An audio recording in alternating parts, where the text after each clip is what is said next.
Huntsville's municipal runoff is going to be on September 24th. September 24th is going to be the District 1 runoff. Huntsville had its municipal elections about a month ago, and the races in District 1 went to a runoff. That's City Council and School Board. Both of them did.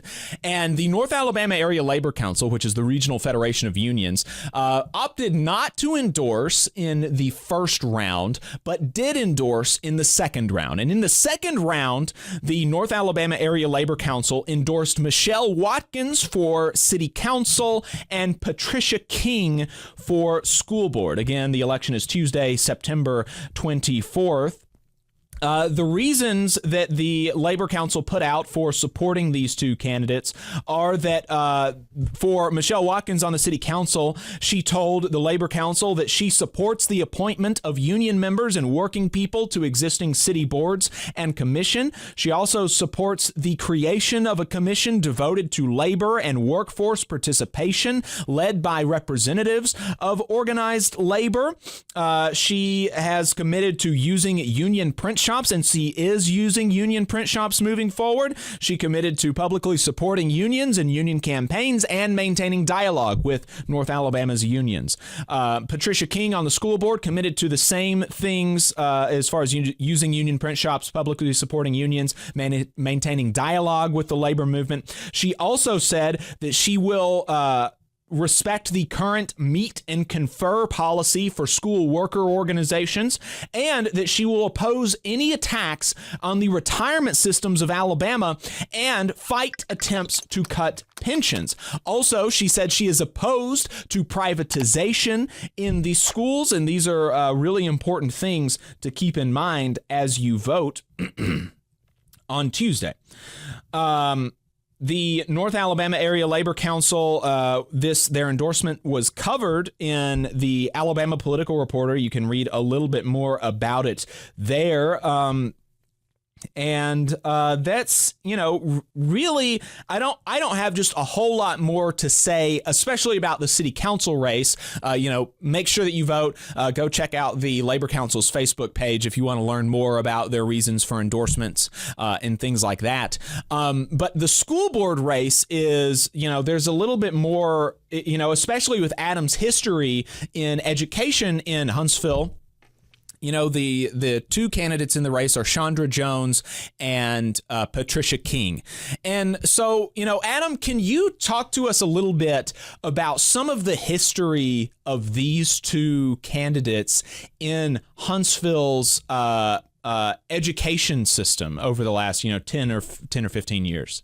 Sure. Well, I started teaching in Huntsville City Schools back in 2012. And, in 2015, I started working for the Alabama Education Association and represented about 1,500 Huntsville City Schools employees. So I got to know, all these individuals, all four individuals on some level or not in the election.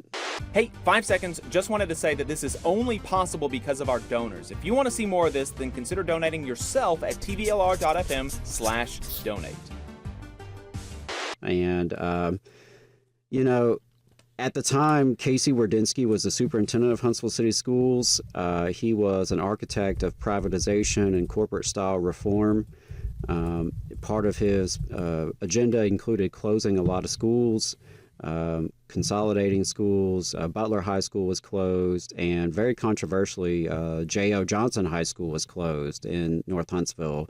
It was a predominantly black high school and had been around since the 60s. It was closed and moved to a new building with a new name, Mae Jemison High School. And there was a lot of controversy in the community about that, especially the way it was done. It was perceived as an outside intrusion, and it was also brought up in the context of Grissom High School on the other side of town, a predominantly white, more affluent school. They also needed a new building, but they didn't have their name taken away or anything like that. So there was a lot of concern in the community about that particular issue. And at the time, Chandra Jones was one of the folks who was aligned with Casey Wardynski. was very supportive of this move. Both Patricia King and Michelle Watkins were against it. They also were more broadly against the Wardynski administration, and that's how I got to know them. Patricia, is a longtime activist. She was someone who I knew would be following the school board. I knew I could count on her to attend school board meetings, to get the word out about important issues, always willing to speak up for educators and the employees, and likewise with Michelle Watkins. And in 2016, Michelle was elected to the school board position for District 1, and she defeated Lori McCauley, who had been the school board president. Lori McCauley was a close ally of Wardynski, helped bring him to town and carry out his agenda. And it was really kind of a rejection. That election was a rejection of Wardynski and his allies, such as Lori McCauley, who is currently very prominently supporting Chandra Jones. And so I've heard, chatter in the community that, a vote for Chandra Jones is a vote for Lori McCauley.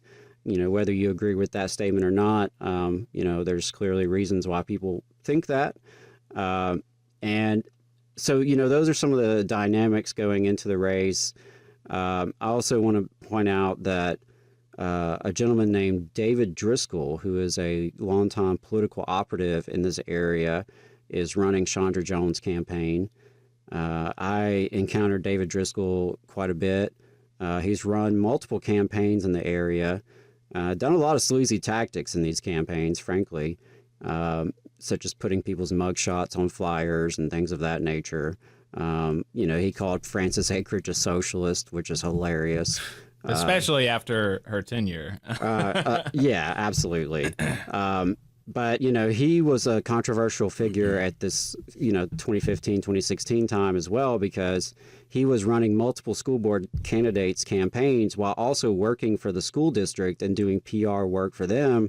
And so he was doing opposition research on, activists like myself and Michelle Watkins and Patricia King, attending community meetings and things like that. You never really knew who he was working for, right?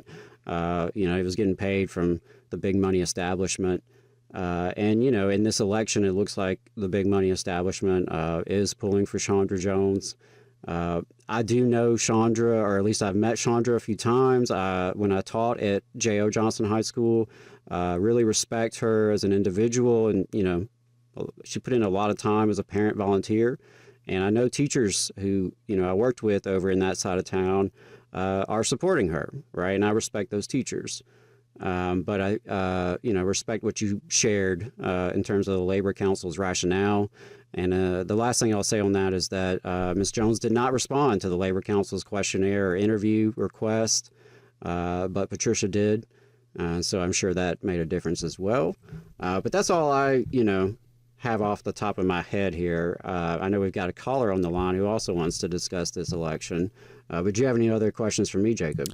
I don't think so. I did want to make sure that we mentioned that the Labor Council did note that Chandra Jones did not respond to or respond to a request for an interview with the Labor Council, or did not fill out the questionnaire that they sent all the candidates. So. You just saw a clip from the Valley Labor Report. We are live every Saturday morning from 9:30 a.m. till 12:30 p.m. And we pride ourselves on keeping all of our content free to everybody so that we can talk to as many working folks as possible. If you support the work that we're doing, you think that it's important, you think that it's good, then consider making a monthly contribution to the project, and you can do that on our website, tvlr.fm.